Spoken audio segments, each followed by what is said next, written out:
ต่อมาเนาะเขาจะมาแก้ข้อที่33ซึ่งข้อ33เพิ่นบทโจทย์เป็นไห้ว่า3รูปหีบเนาะ A B C D บรรจุธาตุแล้วซึ่งเขาพูดว่าธาตุแล้วนั้นเป็นธาตุหยังแล้วอัตราการทางแสงของธาตุแล้วนั้นให้ไปเพิ่นเบิ่งตามทิศเนาะ B C B D ซึ่งว่าเขาเบิ่งตามทิศ B D เบิ่งมาเขาจะเห็นว่าจุด M นี่เป็นหนึ่งจุด M นี่เป็นจุดเครื่องกลางของ B C เขาเพิ่นให้จงคิดรายว่าธาตุ M นี่อัตราทางแสงของมันนี่เท่าใดเขาสิ่งที่เขารู้ก็คือว่า AD เท่ากับ BC เท่ากับ 2A เท่ากับ 2A เนาะ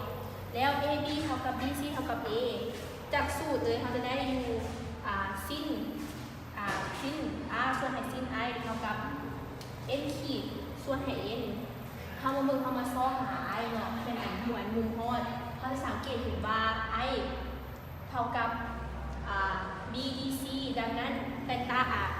ตั้งของ I เนาะเท่ากับตั้งของ BDC เท่ากับ BC ส่วน CD เขาจะได้อยู่ 2A ส่วน A เท่ากับ2แล้วมุม I เท่ากับตั้งของ2เท่ากับ63.42หรือเขาอย่างเทียบเลยเขาได้อยู่63เขาจะได้อยู่มุม I สิ้น I เนาะเท่ากับสิ้น63เขาจะเท่ากับอยู่ 0.689 และสิ้นของ R เท่าอยู่ A ส่วน2 A ห้าง22เท่ากับ1ส่วนให้2ห้าง22จะได้อยู่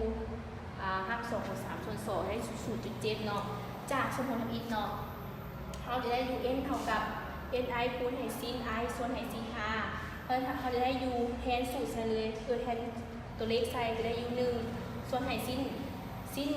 63ส่วนให้สิ้น45เขาจะได้อยู่ n เท่ากับ 0.89 ส่วนให้ 0.7 เขาจะได้อยู่1.22คือ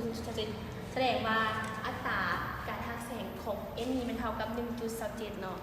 เจ้าละครที่นี่กับบททางเท่านี้